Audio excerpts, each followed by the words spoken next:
That's actually why people get married, you know, just so you know. Because this is built into marital vows. I'm not leaving. Ever, no matter what. It's like, okay, well, that definitely puts a boundary around our arguments, right? Because I can't say every time you manifest one of your flaws, which you're likely to do just as often as me, well, enough of this. It's like, that's horrible, man. If your whole life is, well, every time you get out of line, I'm out of here. It's like, how the hell are you? First of all, you're not going to admit to ever doing anything wrong. Second, you're going to be on your, you're like a scared cat the entire relationship because, well, who knows, it could just come to an end at any moment. It's like, you know, people say, well, if the possibility of divorce is open, it makes you free. It's like, yeah, that's what you want. You want to be free, eh? Really? Really? So you can't predict anything. That's what you're after. It's a vow. And it says, look, I know that you're trouble. Me too. So we won't leave, no matter what happens. Well, that's a hell of a vow, but that's why it's a vow, right? That's why you take it in front of a bunch of people. That's why it's supposed to be a sacred act. It's like, what's the alternative? What's the alternative? Everything is mutable and changeable at any moment. Well, go ahead, you live your life like that and see what you're like when you're 50. Jesus, it's dismal. 2 or 3 divorces, your family's fragmented, you've got no continuity of narrative. And it's not good for the kids, not by any stretch of the imagination. And so it's a form of voluntary enslavement, I suppose, but it's also equivalent to the adoption of a responsibility. And there's more to it than that. If you can't run away, then you can solve your problems. Because it might be, okay, well, I'm stuck with you.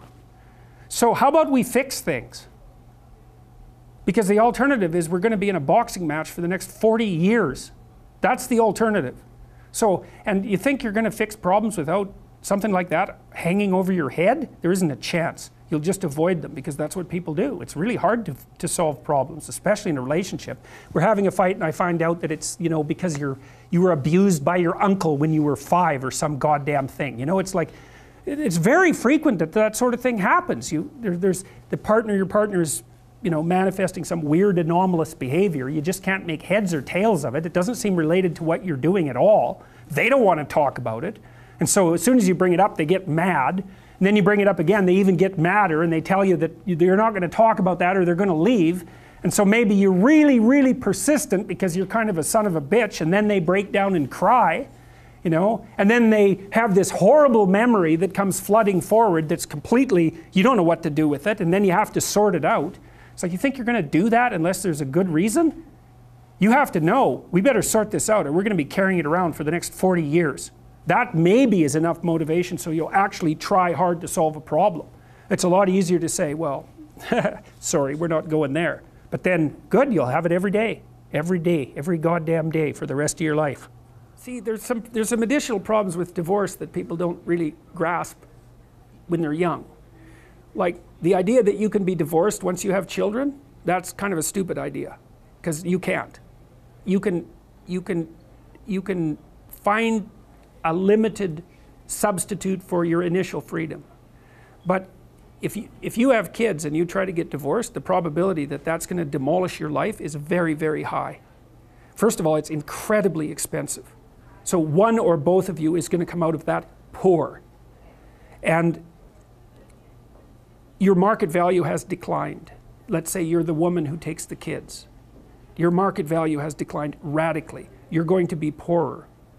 The man, he's just as screwed because he is now an indentured servant and there's no escape from it. So it's not so bad if you can negotiate a peaceful separation, and some people can, but lots of times if you have a terrible relationship, it's not like negotiating a peaceful separation is all that easy. But if you're at each other's throats, good luck to you. I think it's roughly equivalent to having non-fatal cancer. It is not pleasant. It's a 10-year process, 15-year process. It'll cost you $250,000, and it'll tear a big chunk out of your life. And also, it will really disrupt your relationship with your kids. And you know, you bring kids into a step-parent family, they do not do as well. Step-parents are not as good parents as biological parents, and the data on that is clear. Now, obviously, there are exceptions, because there are terrible biological parents, and there are wonderful step-parents. But if you look in aggregate, It's not that easy to care for children. You need everything you can binding you to them. And if they're someone else's children, mostly they get in the way of the person that you love. Right?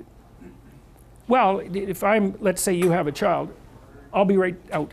Let's say you have a child and I want to go out with you. Every second you spend with that child is the second you don't spend with me. And there's going to be a price for that. I'm not going to be happy about that. And if I have a child, you're going to feel exactly the same way. You might say, well, no, I love children. It's like, yeah, sure. Sure you do. I doubt it. You might love your child.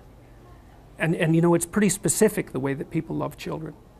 So, and the rate of abuse for kids in step-parent families is way higher than it is in biological families. There's not even any comparison.